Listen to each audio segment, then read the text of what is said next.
Hello la famille, j'espère que vous allez bien et bienvenue dans cette nouvelle vidéo, enfin cette première vidéo podcast officielle de 2026. Waouh, waouh, waouh. Et pour toi qui es nouveau, moi c'est Brian, ton frère, et sur M'aider jour et nuit, nous parlons des livres. Selon la conduite de l'esprit, nous allons aborder différentes thématiques. Mais principalement dans cette vidéo aujourd'hui, nous allons continuer notre série de vidéos sur le livre de l'apôtre Ivan Castanou qui est Sortir des prisons intérieures. Ce livre-là, c'est un banger. Voilà. Et dans cette vidéo, nous allons parler du deuxième dégât causé par les forteresses. Deuxième dégât causé par les forteresses. Les forteresses nous empêchent de vivre la destinée glorieuse que Dieu a pour nous. Deuxième dégât, les forteresses nous empêchent de vivre la destinée glorieuse que Dieu a pour nous. Les forteresses sont donc des murailles, des systèmes de pensée dont le but est de se poser au plan de Dieu pour notre vie. Et ce plan de Dieu s'appelle Canaan, la terre promise. Et Canaan, c'est quoi? Canaan, c'est l'accomplissement de notre destinée. Il faut savoir que notre destinée, c'est la volonté parfaite. Notre destinée, c'est la volonté parfaite de Dieu pour nous. C'est la raison pour laquelle Jésus a versé son sang pour notre rédemption. Il nous a rachetés afin de nous rendre capables d'accomplir le but de Dieu pour notre vie. Et oui, et c'est quoi le but? Manifester notre destin.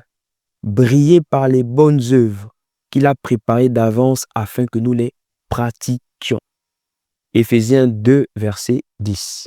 Dieu nous a donc fait sortir du monde pour nous faire entrer dans la vie de l'héritage qu'il a réservé pour nous en Jésus-Christ. Mais voyez-vous, ces prisons intérieures sont là en fait pour nous paralyser, pour nous faire errer dans les déserts de la vie.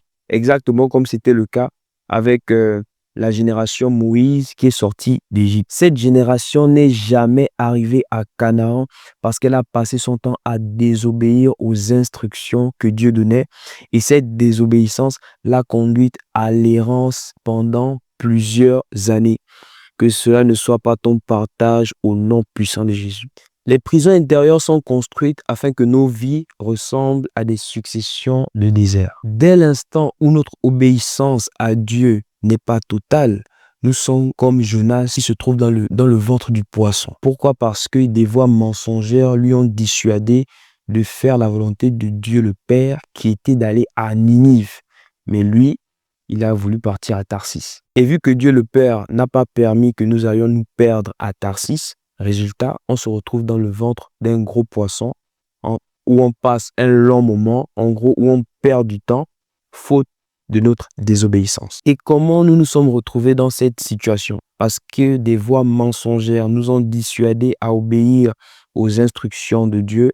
Résultat, on se retrouve loin de la volonté de Dieu, loin de notre Canaan, loin du destin que Dieu a prévu pour nous. Et le problème avec ça, c'est que tant que nous restons prisonniers, je dis bien, tant que nous restons prisonniers, nous sommes sauvés par grâce, mais nous ne sommes pas transformés. Nous sommes frustrés par notre vie spirituelle. Nous sommes ressuscités comme Lazare, mais toujours bandés, liés, enfermés dans une prison qui nous retient esclaves de manière de penser contraire au royaume de Dieu. Nous sommes la lumière du monde. Cependant, nous ne brillons pas encore parce que nous ne sommes pas matures, parce que nous sommes encore prisonniers. En vérité, si nous sommes en Christ, cela signifie que nous avons déjà été délivrés de la puissance des ténèbres et transportés dans le royaume du Fils bien-aimé de Dieu. C'est la partie du combat que Jésus a déjà remporté pour nous à la rédemption, c'est-à-dire à la croix. Colossiens 1, verset 13. Il nous a délivrés de la puissance des ténèbres et nous a transportés dans le royaume de son Fils bien-aimé. Éphésiens 2, 6. Il nous a ressuscités et nous a fait asseoir avec lui dans les lieux célestes en Jésus-Christ. Voyez-vous, comme à l'époque, le plus grand défi de Dieu vis-à-vis du peuple d'Israël n'était pas de les faire sortir d'Égypte, mais de faire sortir l'Égypte du dedans d'eux. C'est la même chose aujourd'hui. Le plus grand défi de Dieu vis-à-vis de nous n'est pas de nous délivrer de la puissance des ténèbres, parce qu'il a déjà fait.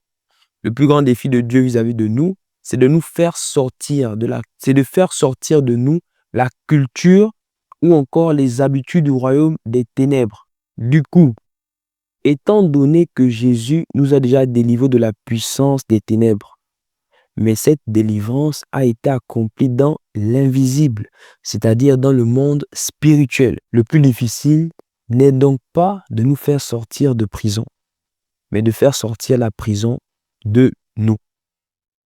Yes.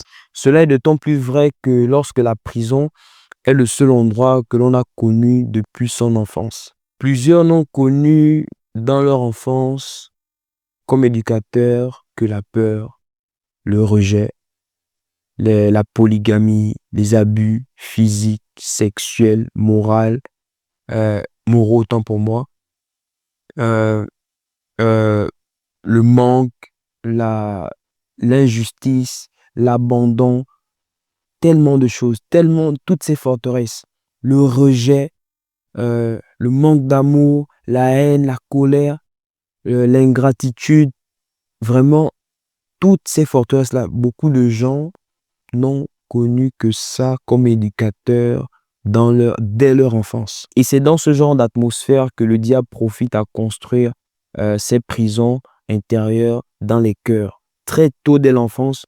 Parce qu'en fait, il y a une étude qui a été faite par les psychologues et ces derniers disent que 90% de la personnalité d'une personne se fait avant l'âge de 7 ans. Et ce qui fait en sorte que même si nous sommes déjà délivrés de la puissance des ténèbres, alors lorsqu'on parle des ténèbres ici, les ténèbres représentent le monde, même si nous sommes déjà délivrés de la puissance des ténèbres, donc du monde, l'objectif des forteresses, c'est de nous faire errer dans les déserts, c'est de nous faire tourner en rond afin que jamais, au grand jamais, nous ne puissions rentrer dans notre terre promise, dans notre Canaan, c'est-à-dire on ne puisse jamais manifester notre destinée. Regardons un peu ça. Le peuple d'Israël est sorti d'Égypte en une seule journée, mais les voix des geôliers d'Égypte qui ont retenu les Hébreux pendant 400 ans ont mis 40 ans à sortir de leur cœur. Pourquoi? Parce que des pensées persistantes de nostalgie, d'amertume, de rébellion, de peur, d'incrédulité, de doute, d'impudicité, d'ingratitude, parce que toutes ces voix-là, en fait, ont pollué et contrôlé leur manière de penser jusqu'à 40 ans après leur sortie d'Égypte. Pourquoi ont-ils tourné ainsi en rond?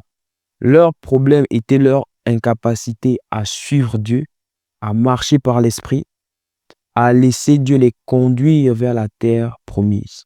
Dieu leur demandait d'obéir à sa voix, malgré les épreuves qu'ils rencontraient dans le désert. Dieu leur demandait de lui rendre grâce en toutes circonstances, quelles que soient les épreuves qu'ils traversaient. Mais nous allons remarquer qu'à chaque épreuve, qu'à chaque difficulté de la vie, le peuple d'Israël avait choisi d'écouter les voix intérieures qui les dissuadaient d'obéir aux instructions de Dieu. Et ces voix, en fait, leur donnaient toutes les raisons possibles de ne pas obéir aux instructions que Dieu donnait.